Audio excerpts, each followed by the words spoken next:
Hello मेरे प्यारे students, क्या हाल चाल। हमें उम्मीद है आप सब स्वस्थ होंगी, मस्त होंगी और आप सबकी तैयारी एकदम शानदार तरीके से चल रही होगी। तो स्वागत है एक बार फिर से UP triple S C ANM के फीमेल हेल्थ वर्कर के नर्सिंग क्लास में पढ़ रहे हैं मिडवाइफरी का लेक्चर नंबर 106। तो एकदम बेहतरीन तरीके से हमने 105 लेक्चर कंप्लीट कर लिया है। उसके साथ बहुत ही सारे टॉपिक कंप्लीट किए हैं। तो एक बार प्ले लिस्ट में विजिट करके देखिए, पिछले वर्ष के पूछे गए टॉप 30 क्वेश्चन के साथ, वो भी फ्री ऑफ कास्ट। आपको इतना ज़्यादा कंटेंट आपको पूरे यूट्यूब पर कहीं मिलने वाला नहीं है। आपको कहेंगे बैच खरीदिए, इतने का बैच लीजिए, इतने दिन पढ़िए, आपको यहाँ सब कुछ फ्री मिल रहा है। फिर भी आप लोग ना तो सपोर्ट करेंगे, ना ही वीडियो को शेयर करेंगे, ना ही चैनल को सब्सक्राइब करेंगे। आखिर कोई कमी हो तो उसको भी बताइए, उसको भी सुधार किया जाइए। आपको पीडीएफ चाहिए तो बोलिए, पीडीएफ भी हम आपको प्रोवाइड करेंगे। लेकिन बस आपको हमें ज़्यादा से ज़्यादा वीडियो जितना ज़्यादा शेयर करेंगे, जितना सपोर्ट करेंगे, उतना ही बेहतरीन कंटेंट आपको फ्री ऑफ कॉस्ट देंगे। हमारा सिद्धांत फ्री में एजुकेशन देना और आपका सिलेक्शन फ्री में हो जाए, वो भी बिना पैसे खर्च किए। तो आइए शुरुआत करते हैं सेशन की समय बर्बाद करते हुए। यदि आप यूपी एएनएम के साथ साथ बिहार या किसी भी स्टेट एएनएम की तैयारी कर रही हैं तो ये सारे वीडियो देखिए, आपका सिलेक्शन पक्का हो जाएगा। तो बढ़ते हैं फर्स्ट क्वेश्चन की तरफ। तो कह रहा प्रसव के पहले चरण की औसत अवधि कितनी होती है? 6 से 8, 8 से 12, 12 से 14 या 12 से 18 घंटे। तो प्रथम चरण में ग्रीवा 10 सेंटीमीटर तक क्या आता है, फैलाव तक चलता है और प्रथम प्रसव में अधिक समय लगता है। तो हमारा जो प्रथम प्रसव है इसमें अधिक समय लगता है, तो हमारा राइट आंसर हो जाएगा ऑप्शन नंबर डी, 12 से 18 घंटे। तो प्रथम प्रसव में क्या आते हैं, 12 से 18 घंटे का समय लग जाता है। तो बढ़ते हैं आगे। अगला क्वेश्चन क्या कह रहा है? कह रहा है फॉलिक एसिड की न्यूनतम खुराक गर्भवती महिला के लिए क्या है? 100 mcg, 200, 400 या 800। तो हमारा राइट आंसर हो जाएगा 400 mcg। न्यूरल ट्यूब डिफेक्ट से बचाव के लिए यह मानक खुराक होती है। नेक्स्ट अगला क्वेश्चन कह रहा है सबसे सामान्य प्रकार की भ्रूण स्थिति क्या होती है? Breach, crown, face, shoulder. तो सबसे सामान्य प्रकार की जो भ्रूण की स्थिति होती है, हमारा राइट आंसर हो जाएगा ऑप्शन नंबर बी, क्राउन। कर सिर नीचे की ओर होना सबसे सामान्य और अनुकूल स्थिति मानी जाती है, से फैलिक। नेक्स्ट अगला क्वेश्चन कर रहा है एक्लेम्पसिया का प्राथमिक उपचार क्या है? डायजेपाम, फेनिटोइन या मैग्नीशियम सल्फेट या ऑक्सीटोसिन। तो कह रहा है एक्लेम्पसिया का प्राथमिक उपचार क्या है? तो एक्लेम्पसिया का प्राथमिक उपचार हो जाएगा option number C, magnesium sulphate, MgSO4। Magnesium sulphate का फार्मूला क्या होता है? MgSO4। ये क्या मैग्नीशियम सल्फेट का केमिकल फार्मूला है, दौरे रोकने के लिए सबसे प्रभावी दवा है। नेक्स्ट अगला क्वेश्चन कर रहा है RH निगेटिव महिला में RH इनकैपेबिलिटी रोकने के लिए क्या दिया जाता है? Hepatitis vaccine, RHO, D immunoglobulin या आयरन इंजेक्शन या तड़प वैक्सीन। तड़प,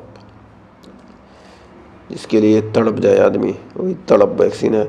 तो कह रहा RH निगेटिव माँ में RH इनकैपेबिलिटी रोकने के लिए कौन सी दवा दी जाती है या क्या किया जाता है?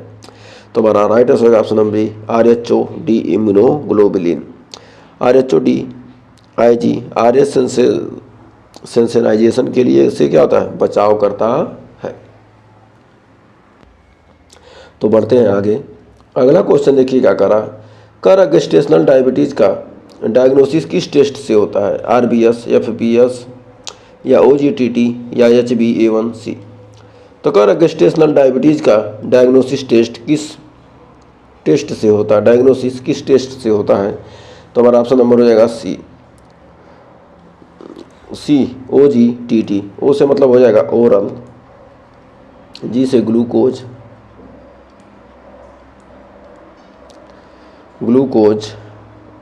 और ए से एब्डोमिनल, करा ओ से ओरल, जी से ग्लूकोज, टी से हो जाएगा tolerance, oral glucose tolerance, oral glucose क्या हो जाएगा? टॉलरेंस TOLERANCE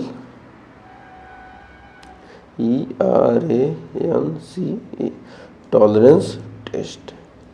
OGTT का फुल फॉर्म क्या होता है? Oral glucose tolerance test. क्या होता है? प्रेगनेंसी में शुगर स्तर का सही मूल्यांकन या क्या करती है? नेक्स्ट अगला क्वेश्चन देखिए क्या कर रहा है। अगला क्वेश्चन कर रहा है प्लेसेंटल एब्रप्शन के मुख्य लक्षण क्या होता है? दर्द रहित रक्तस्राव, पेट दर्द, तेज पेट दर्द, उल्टी, बुखार। तो हमारा प्लेसेंटल एब्रप्शन का मुख्य लक्षण होता है यह दर्द युक्त और जीवन धमकी वाली स्थिति होती है। तो राइट आंसर हो जाएगा तेज पेट दर्द, सीवियर एब्डोमिनल पेन।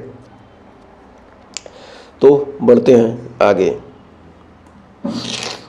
अगला क्वेश्चन कर रहा है पार्टोग्राफ में अलर्ट लाइन क्या दर्शाती है? पूर्ण प्रसव, सामान्य प्रगति, धीमी प्रगति, अनियमित संकुचन। तो कह रहा पार्टोग्राफ में अलर्ट लाइन क्या दर्शाती है? तो पार्टोग्राफ में अलर्ट लाइन क्या दर्शाती है? तो हमारा ऑप्शन नंबर बी हो जाएगा सामान्य प्रगति, नॉर्मल प्रोग्रेस। यह प्रसव की सामान्य गति को क्या करता है? दर्शाता है। नेक्स्ट अगला क्वेश्चन कह रहा है एक्टोपिक प्रेगनेंसी सबसे अधिक कहाँ होती है? ओवरी में, सर्जिकल स्कार में, फैलोपियन ट्यूब या ग्रीवा में। तो कह रहा है एक्टोपिक प्रेगनेंसी सबसे अधिक कहाँ होती है? जो हमारी एक्टोपिक प्रेगनेंसी होती है सबसे अधिक कहाँ पर होती है? तो हमारा राइट आंसर का option number C, fallopian tube में। तो बढ़ते हैं आगे। तो अगला क्वेश्चन देखिए क्या कर रहा है। कह रहा निम्नलिखित में से किस हार्मोन का स्तर गर्भधारण में सबसे पहले बढ़ता है? FSH, LH या एस्ट्रोजन या HCG।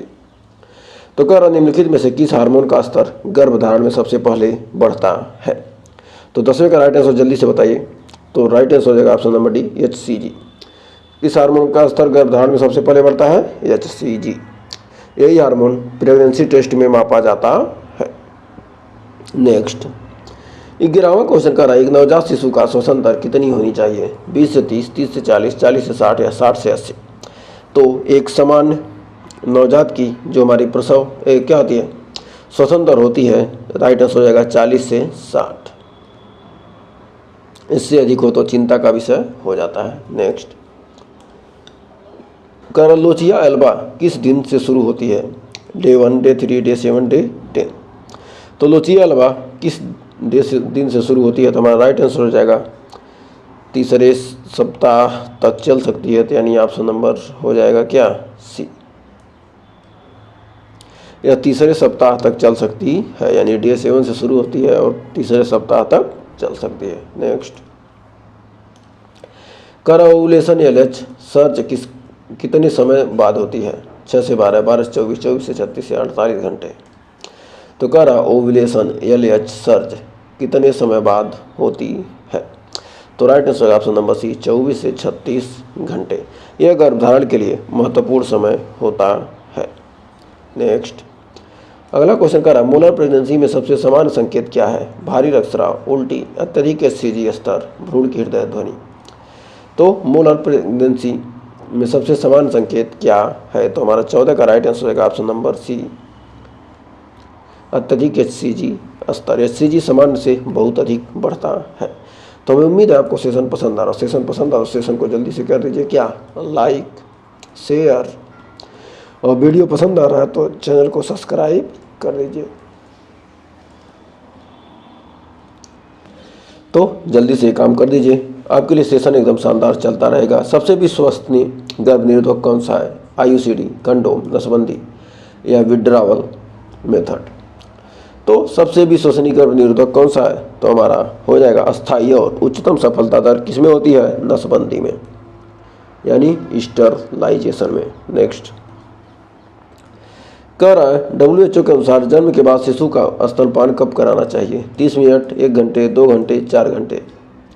तो WHO के अनुसार जन्म के बाद शिशु को स्तनपान कब कराना चाहिए? तो हमारा राइट आंसर हो जाएगा यह कोलोस्ट्रम प्राप्त करने के लिए जरूरी समय होता है क्या? 1 घंटे के भीतर। नेक्स्ट कह रहा कोलोस्ट्रम किस विशेषता के लिए जाना जाता है? आयरन, विटामिन डी, एंटीबॉडीज या फैट। तो कोलोस्ट्रम किसके लिए जाना जाता है? तो हमारा राइट आंसर होगा एंटीबॉडीज। यह शिशु को रोगों से क्या करता है? सुरक्षा प्रदान करता है। नेक्स्ट, अगला क्वेश्चन कह रहा है किस अवस्था में फेटस बाहर निकलने के बाद प्लेसेंटा नहीं निकलता? Retained placenta, placenta previa, placental abruption या कॉर्ड प्रोलैप्स। तो कह रहा किस अवस्था में फेटस बाहर निकलने के बाद प्लेसेंटा नहीं निकलता? किस अवस्था में फेटस बाहर निकलने के बाद प्लेसेंटा नहीं निकलता? तो हमारा 18 का राइट आंसर होगा option number A, retained placenta. यह प्रसव की तीसरी अवस्था में होता है। नेक्स्ट, अगला क्वेश्चन कह रहा है टॉक्सोप्लाज्मोसिस की रोकथाम कैसे होती है? पूरी तरह से पका हुआ मांस खाना, अनपके अंडे खाना, बिल्ली को पालना, सब्जियों को धोए बिना खाना। तो कह रहा टॉक्सोप्लाज्मोसिस की रोकथाम कैसे होती है? तो हमारा 19 का राइट आंसर होगा ऑप्शन नंबर ए, पूरी तरह से पका हुआ मांस खाना। संक्रमण से बचने के लिए क्या यह आवश्यक होता है? नेक्स्ट, कह रहा है प्री टर्म लेबर की रोकथाम में क्या दिया जाता है? ऑक्सीटोसिन, मैग्नीशियम सल्फेट, टोकोलिटिक्स या फोलिक एसिड। तो कह रहा प्री टर्म लेबर की रोकथाम में क्या दिया जाता है? प्री टर्म लेबर की रोकथाम में क्या दिया जाता है? तो हमारा राइट आंसर है ऑप्शन नंबर सी, टोकोलिटिक्स। ये गर्भाशय के संकुचन को रोकते हैं। नेक्स्ट, अगला क्वेश्चन कह रहा इनवोल्यूशन यूटेरस कब तक पूरा होता है? 10 दिन, 2 सप्ताह, 6 सप्ताह या 8 सप्ताह तक। इनवोल्यूशन यूटेरस कब तक पूरा होता है? 21 का हो जाएगा ऑप्शन नंबर सी, 6 सप्ताह। गर्भाशय अपने सामान्य आकार में कितने 6 सप्ताह बाद लौट आता है? नेक्स्ट, कह रहा है ओलिगोहाइड्रामिनियोस में क्या कम होता है? Amniotic fluid, placenta size, foetal weight या फेटल हार्ट रेट। तो कह रहा ओलिगोहाइड्रामिनियोस में क्या कम होता है? तो हमारा 22 का राइट आंसर होगा option number A, amniotic fluid. Amniotic fluid की मात्रा कम हो जाती है। नेक्स्ट, अगला क्वेश्चन क्या कर रहा है? कह रहा पोस्टपार्टम हेमोरेज में सबसे पहले क्या करना चाहिए? Blood transfusion, फंडल massage, hysterectomy, oxytocin drip. तो कह रहा पोस्टपार्टम हेमरेज में सबसे पहले क्या करना चाहिए? 23 का राइट आंसर होगा option number B, fundal massage.